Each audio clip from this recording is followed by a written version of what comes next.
Esselamu aleykum. İndi isə biz 10-cu dərsimizə başlayırıq. Qrammatik bölümü izah edim. Bizim bu dəfəki dərsimiz bitişik damirlər haqqında olacaq. Yəni ümumiyyətlə damirlər bölümünü keçəcəyik bu dərsimizdə.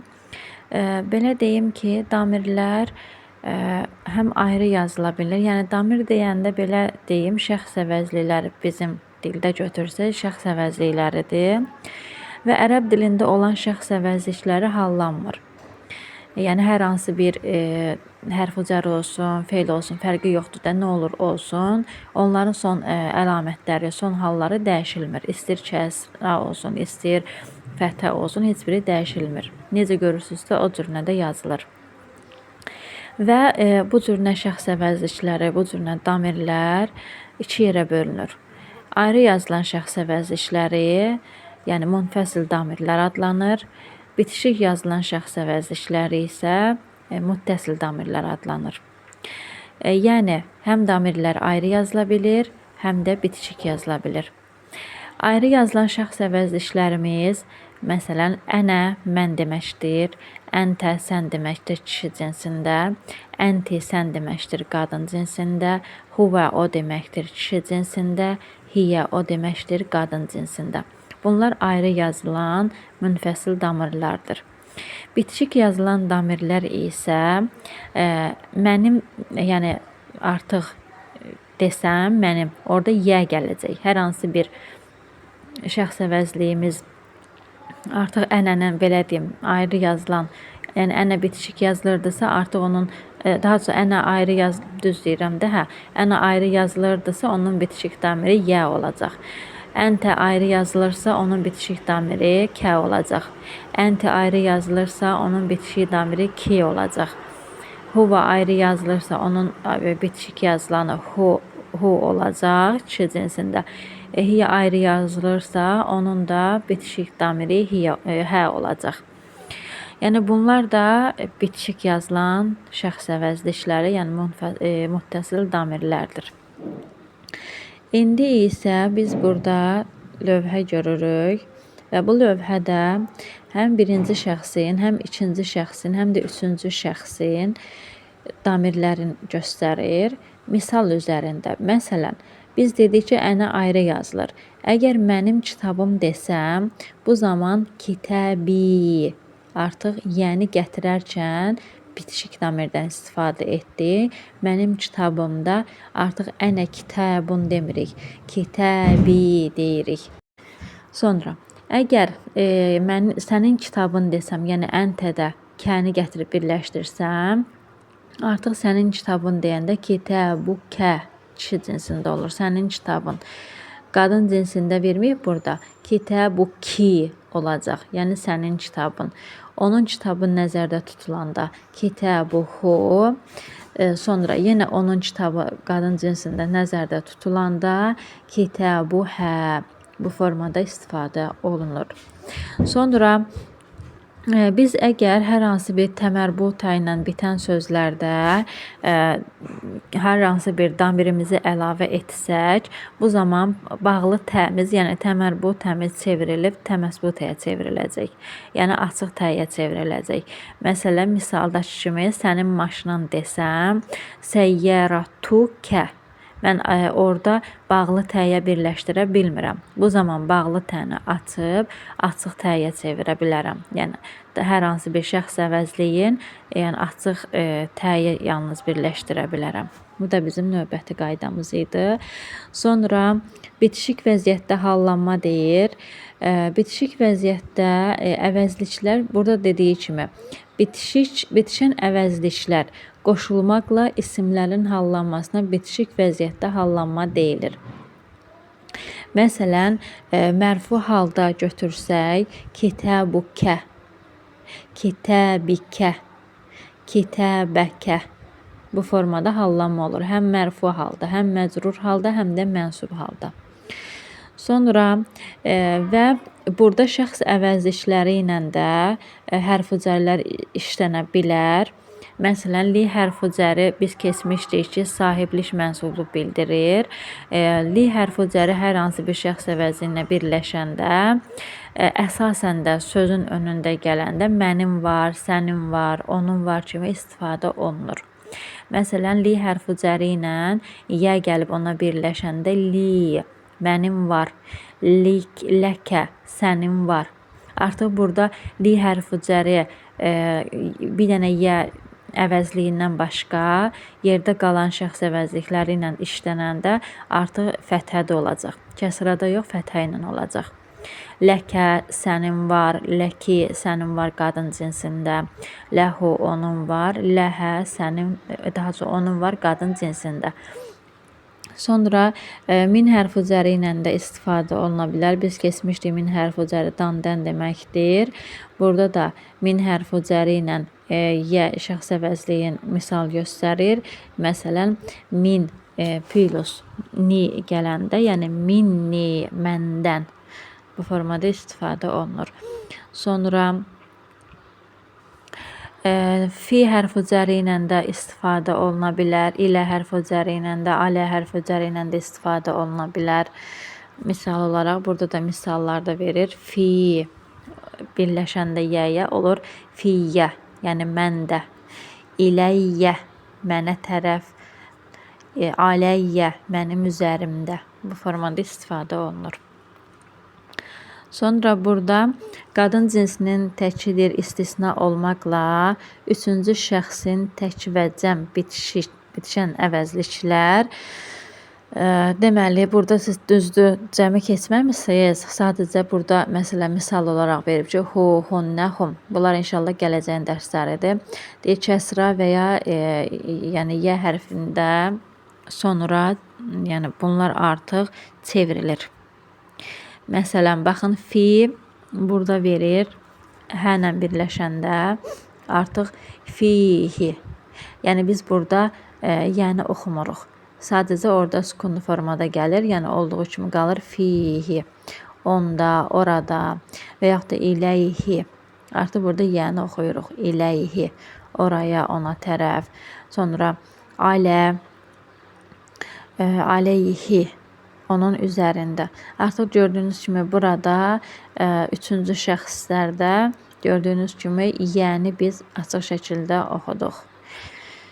Sonra qadın bir dəqiqə sonra gəlirik bura feilin keçmiş zamanına. Yəni madi feilinə. Madi feili burada feilləri biz əslində belə deyək keçmiş zaman feillərindən məsələn zəhəbə, sonra xaracə, bunları keçmişdik, cələsə, bunları keçmişdik. İndi belə bir qayda deyir ki, ümumiyyətlə feillər 3 yerə bölünür. Keçmiş zaman feilləri əl-madi, indiki gələcək zaman feilləri inşallah bunu 2-ci kitabda keçəcəyik. Əl-mudari, sonra bir də əmr feili var. Bu da 2-ci kitaba aiddir inşallah. Deməli, biz belə deyək ki, adi biz zəhəbə deyəndə, xaraca deyəndə, cələsə deyəndə, yəni bu feilləri istifadə edərkən artıq 3-cü şəxs üzərində istifadə edirik. Məsələn, deyirik ki, xaraca. Və xaraca deyəndə onun çıxdığını artıq beynimizdə formalaşdıra bilirik. Xaraca, yəni çıxdı, kim çıxdı, o çıxdı. Artıq 3-cü şəxsdə olur. Və bizim üçköklü feillərimiz də 3-cü şəxs üzərində qurulur. Məsələn, deyirəm ki, Muhammed çıxdı, xaraca Muhammedun və yaxud da Muhammedi görürəm, deyirəm ki, çıxdı. Yəni, burada yenə də 3-cü şəxsə aid olunur və 3-cü şəxsin kişi cinsinə aid olunur. Sonra bizim qaydamızda burada şəxsləri feillərdə göstərir. Məsələn, keçdiyimiz şəxslərdə ənənin bitişik damiri feillərdə tudur, yəni mən çıxdım olsa zəhəb tu. Sonra əntə sən çıxdın desəm zəhəb tə olacaq kişi cinsində. Qadın cinsinə verməyib burada yenə də deyim zəhəb ti.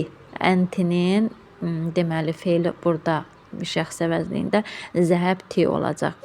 Kişi cinsinin üçüncü şəxsində yoxdur. Bayaq dediyim kimi zəhəbə feilinin özündə, yəni o çıxdı deyəndə artıq üçüncü şəxsin çıxdığını göstərir və burada da qadın cinsində də üçüncü şəxsin əlamətlərindən tədir, sükunlu tədir. Yəni əlamət bildirici. Bu da artıq burada qadın cinsinin çıxdığını göstərir. Zəhəbət. Sonra nə qaydamız var bizim burada? Li hərf cəri deyir ki, əslində mən bunu bayaq izah elədim. Li hərf cəri əgər cümlənin önündə gələrsə, bu zaman var mənasını bildirir. Bunu keçdik. Sonra buralığa baxaq. Misallar da verib burada, məsələn, və indi zərfini də verib burada, yanında mənasını verir. Məsələn, deyir ki, Həmidun indəl mudiri. Və biz keçmişdik ki, zərflərdən sonra gələn hər hansı bir isim artıq kəsrada olur. Necə hərf-i cərdən sonra gələn isim kəsrada olurdusa, zərfdən sonra gələn isim də kəsrada olur. Həmidun indəl mudiri, Həmid müdürün yanındadır. Əl-kitabu li Həmidin. Deməli, burada fikir verin, kitab deyir Həmidindir. Burada əgər mən hər hansı bir söz götürsək və bu zaman li hərfi cərinə daxil edərkən deməli məxsusluq, sahiblik bildirir. Yəni li Həmidin Həmidindir, Həmidə məxsusdur. Yəni kitabın Həmidə məxsus olduğunu bildirir. Sonra məsələn burada da misallar verir. Deyir ki, li əxun. Bir şey yadınızda saxlayın ki, əgər mənim var canlılar üçün nə isə deyirəmsə, hər hansı bir canlını deyirəmsə mənim var. Məsələn, mənim qardaşım, bacım, atam, anam, nənəm, babam. Bu cür sözlərə var mənasında istifadə etmək istəyirəmsə, bu zaman li hərfi cərindən istifadə edirəm. Deyirəm ki, li əxun, mənim qardaşım var. Və yaxud da cansız bir şey üçün deyirəmsə, məsələn, kitabım, evim, dəftərim, qələmim, bu cür sözlər üçün istifadə edərkən ində zərfindən istifadə edirəm. Deyirəm ki, indi mənim, məsələn, bəytun verir burada, bəytun, mənim evim var. Sonra məsələn, bu yəni başqa şəxsə vəzdişlərlə də əvəz edə bilərik. Məsələn, misaldakı kimi deyir ələkə əxun, sənin deyir qardaşın varmı? Baxın, bayaqları li idi, artıq indi ləkə, yəni sənin var, qardaşın varmı deyir.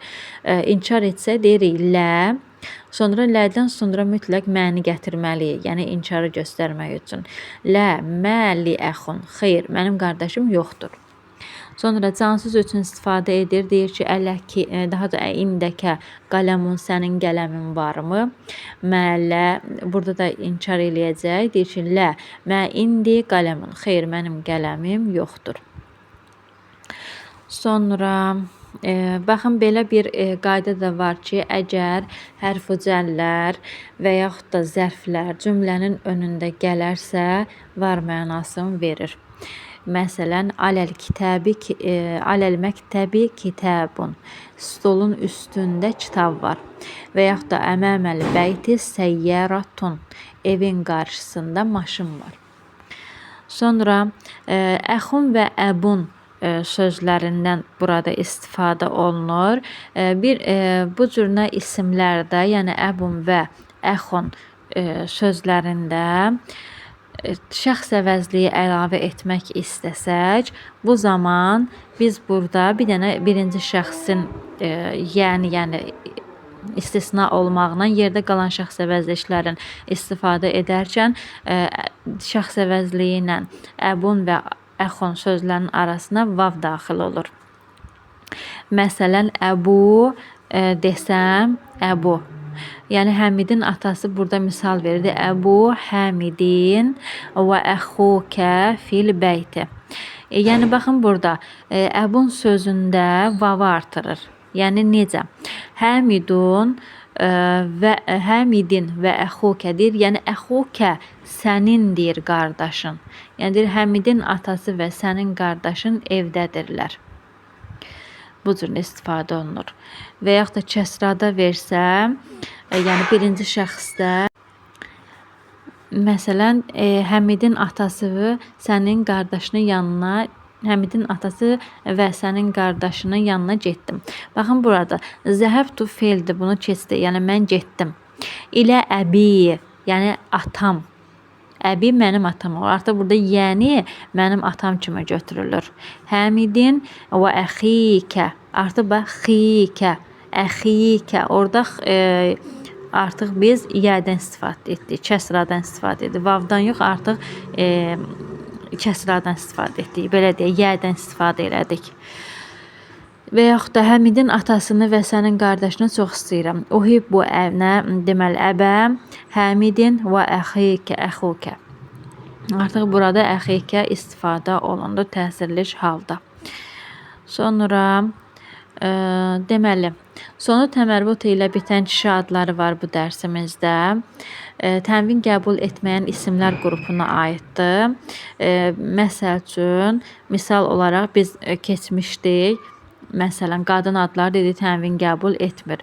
Sonra sifətlər keçdi 9-cu dərsdə dedik ki, bəzi sifətlər var ki, onlar da sözün sonu ən ilə bitən sifətlərdir və bunlar da tənvin qəbul etmir. Və bu dərsdə kişi adları keçəcək ki, onlar da sözlərin sonu təmərrütlə bitsələr belə, yəni artıq tənvin qəbul etmirlər. Misal olaraq Talhətu, Usamətu, sonra Muaviyyətu, bu cür isimlər artıq tənvin qəbul etmir. Məmnunə sərf adlanır. Sonra burada mə'a zərfi var, məkan və zaman zərfidir. Məsələn, mənası da birlikdə deməkdir. Məsələn, deyir ki, xaractu mə'a Həmidin və mə'a zərfindən sonra gələn sözdə kəsrada olmalıdır. Həmidlə birlikdə çıxdım. Yəni eyni zamanda, eyni yerdən. Bu cür yəni misallarımız, dərslərimiz, qaydamız 10-cu dərsin qaydası bura qədərdir.